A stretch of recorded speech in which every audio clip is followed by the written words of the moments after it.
MMC TV USA. Now on POTV, Channel 100.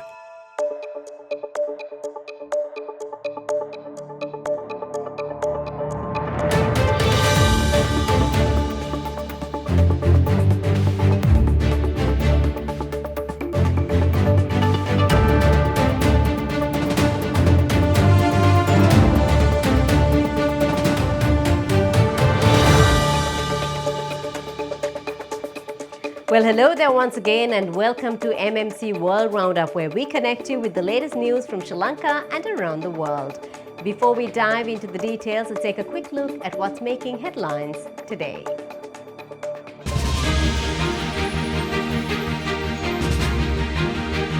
Sri Lanka will hold its presidential election on September 21st, a key event that will shape the nation's future as it emerges from a severe financial crisis.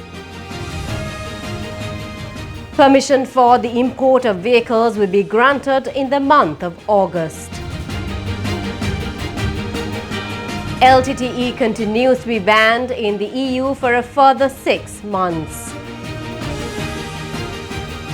Babies with peanut allergies in Australia will be offered treatment to build immunity to the potentially life-threatening condition under a world-first program.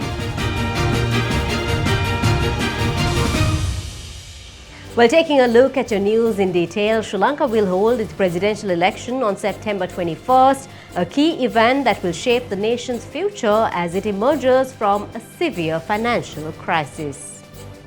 The Election Commission confirmed the date, with candidates required to submit their nominations by August 15th.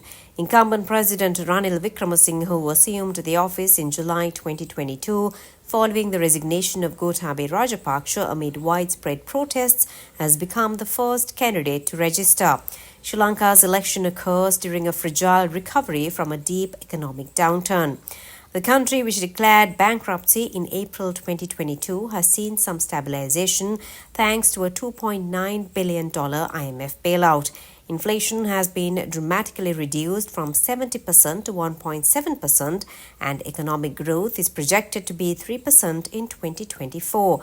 However, challenges remain, including high poverty levels and the need for continued structural reforms.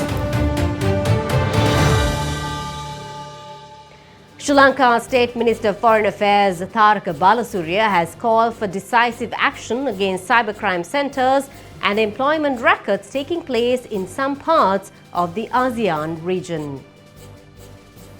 In his address to the 31st ministerial meeting of the ASEAN Regional Forum in Laos, Balasurya also called for the Asia-Pacific region to concertedly address emerging challenges, including security-related aspects of new and emerging technologies such as artificial intelligence, with a view to taking preventive measures against their misuse, the Minister of Foreign Affairs said.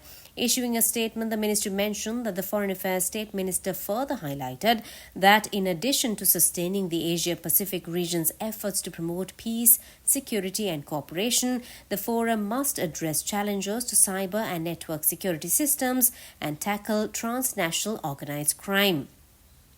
This year's ARF ministerial meeting, attended by 27 ARF members, was chaired by the Deputy Prime Minister and Foreign Minister Selksmuksi Kommasith of Lao PDR, which holds the ASEAN chairmanship. Sri Lanka joined the ARF following its signature of the Treaty of Amity and Cooperation in Southeast Asia in 2007.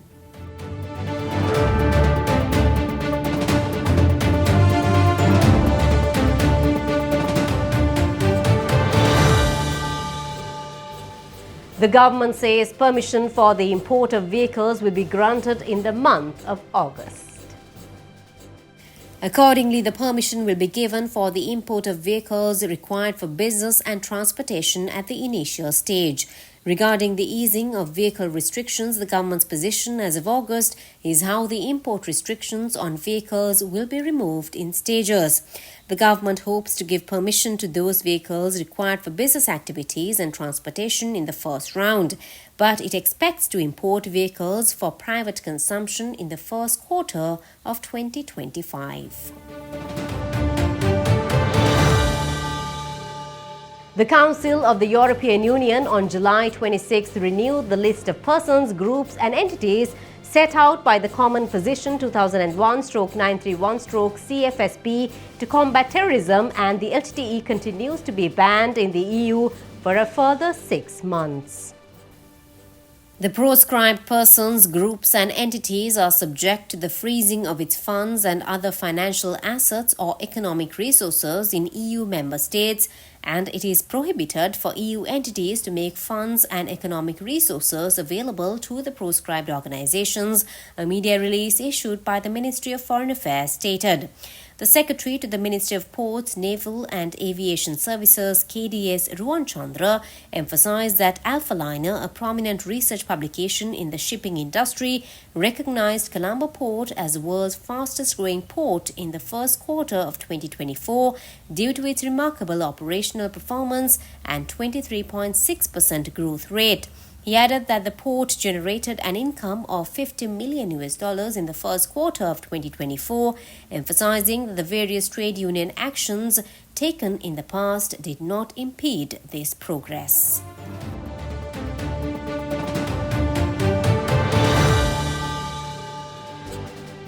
The new visa processing system that has caused confusion among users, especially tourists, has led to the Sri Lankan travel industry taking the matter up to the highest court in the land, the Supreme Court, seeking redress. The tourism industry states that it was in November last year that the industry saw for the first time in years the tourism arrivals surpassing the 2015 figures. Then in January 2024, arrivals went beyond both 2015 and 2016 arrivals. But after mid-April 2024, when Sri Lanka introduced the controversial VFS Global Visa System, arrivals dropped below 2017 levels and continued the fall, ending May and June below 2015 levels. Despite repeated discussions with authorities regarding the impact of this cumbersome visa processing system that has also caused much confusion among users, no remedy has been forthcoming. The previous system was simple, user-friendly and well accepted as one of the best in the region. SLAITO President Nishad Vijayatunga said that the current system is complicated so much that from the previous 10 to 11 questions posed to applicants, now they are asked around 30 questions. Once tourists log in to the Sri Lanka Immigration Department website, they are directed to the VFS Global website, where they are then asked which country they want to travel to, which is very confusing, it was pointed out. This has now become a deterrent to enticing travelers to visit Sri Lanka, Mr. Vijayatunga said, adding that although 7 countries are issued free visas, they are being asked to still pay the processing fee of $10.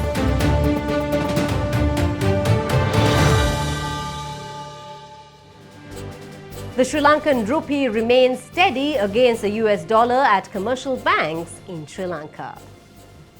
According to Ceylon Bank, the buying and selling rates of the US dollar have dropped from 296 rupees and 60 cents to 296 rupees and 50 cents and from 306 rupees and 10 cents to 306 rupees respectively.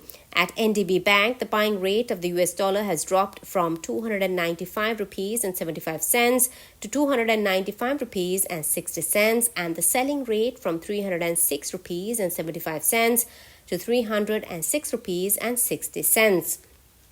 According to People's Bank, the buying and selling rates of the US dollar have reduced from 297 rupees and 28 cents to 297 rupees and 14 cents and from 307 rupees and 95 cents to 307 rupees and 80 cents respectively. At Commercial Bank, the buying rate of the US dollar has dropped from 297 rupees and 17 cents to 296 rupees and 67 cents, and the selling rate from 307 rupees to 306 rupees and 50 cents. At Sampat Bank, the buying and selling rates of the US dollar are unchanged at 298 rupees and 307 rupees respectively.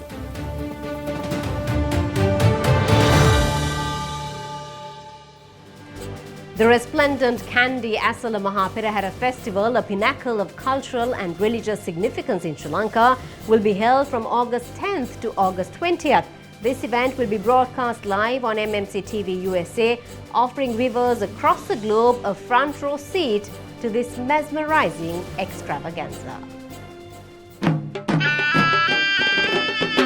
Senkata Kalapura Dalada Medure Shanta Buduras Vihidinne Chanda Napurugat Nodemunu Samsat Danin Veti Veti Namadinne.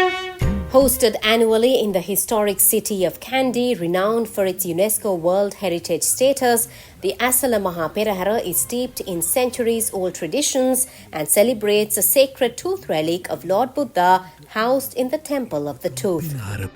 Siri Dalada Samiduni Mevarada Kanda Udarata Asala Mahamangalya Mahat Pirivarin Mahat Piraharin Bethiyin Samaranata.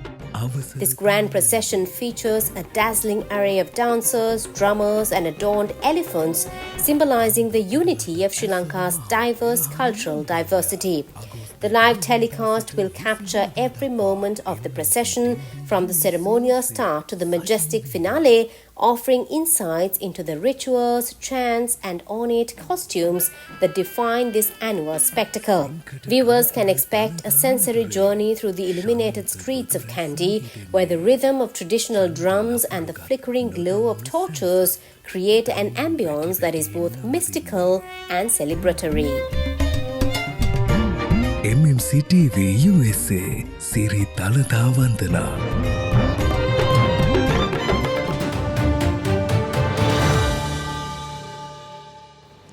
The Mindfulness Meditation Center in Covina, known for its dedication to spiritual growth and communal harmony, is set to host a special ceremony to mark the beginning of the Rains Retreat, inviting the local community to join in this auspicious occasion.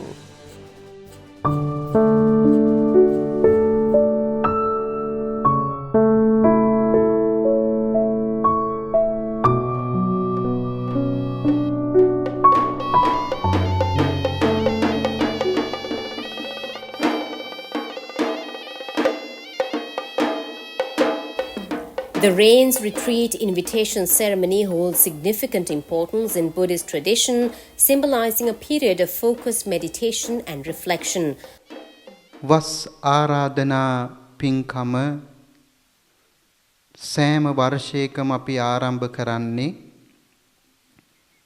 මේ විදිහේ ඒ චිරාගත සම්ප්‍රදායානුකූලව ආරාධනාවෙනුත් ඒ වගේම ආශිර්වාද පින්කමක් වශයෙන්ුත් ඒ වගේම අටවිසි සම්බුදු පියාණන් වහන්සේලා උදෙසා පිරිනැමෙන පූජා කරන උතුම් සම්බුද්ධ පූජා පින්කමත් මූලික කරගෙන Also known as Vas or Buddhist Lent, this retreat spans 3 lunar months, during which monks intensify their practice and devote themselves to deeper spiritual contemplation. The ceremony will commence with traditional chants and blessings, followed by a procession where offerings such as candles, incense and flowers will be presented to the resident monks.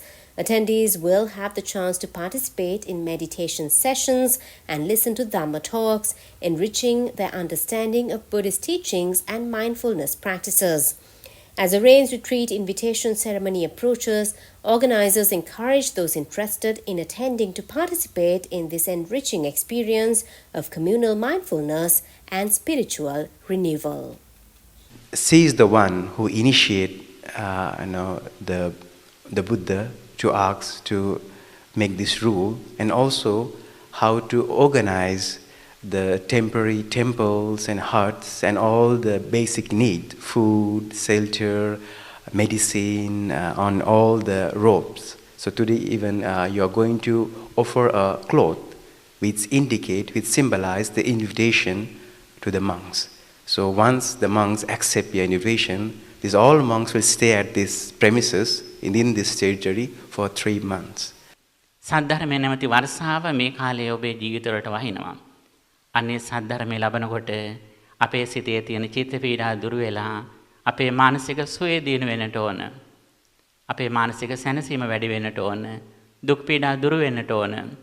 ඒ විතරක් නෙවෙයි මේ පින්කම අපේ ඥාතීන්ට අනුමෝදන් කරන අවස්ථාවක් ලබා දෙන්නට ඕන. ඒ විතරක් නෙවෙයි මේ පින්කම බොහෝ දෙනා දැකලා සතුටු වෙන අනුමෝදන් වෙන පින්කමක් බවට පත් වෙන්නට ඕන.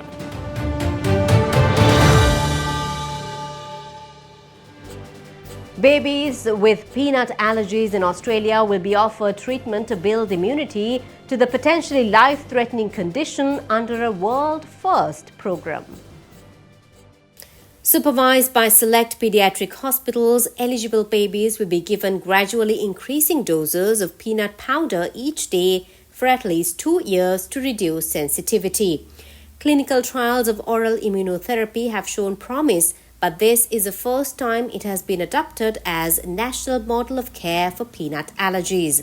Australia is often dubbed the allergy capital of the world, with 1 in 10 infants diagnosed with food sensitivities.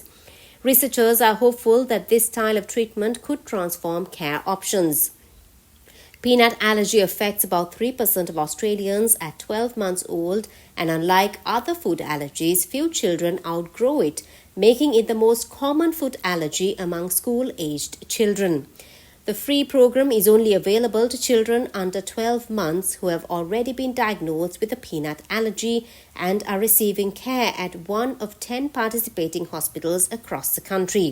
The National Allergy Centre of Excellence will evaluate the program for both effectiveness and safety, with the hope of extending it to more public and private hospitals. But doctors have stressed that families should not try oral immunotherapy at home unsupervised.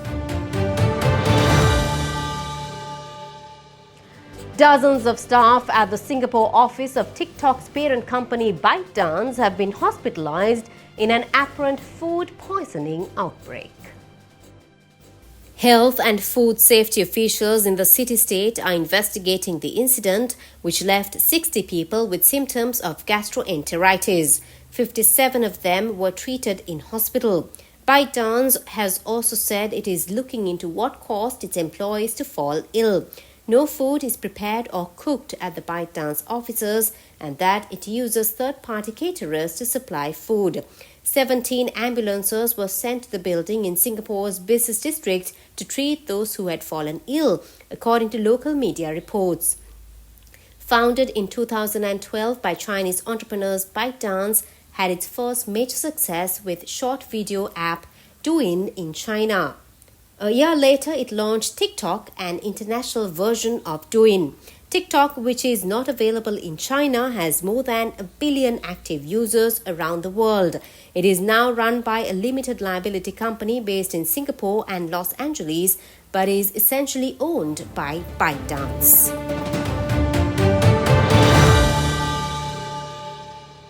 Well, that wraps up our news coverage for today. You can reach us on POTV, Samsung TV, LG TV, Apple TV, YouTube and Facebook Live, reaching the entire United States and across the globe. Thank you so much for joining in with us today. Until next week, we wish you a fantastic week ahead.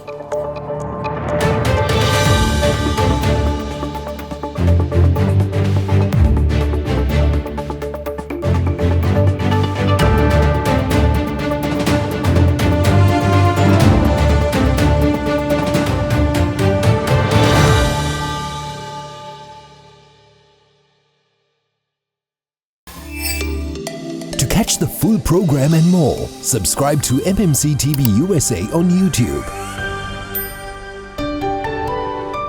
Follow us on Facebook, Instagram and TikTok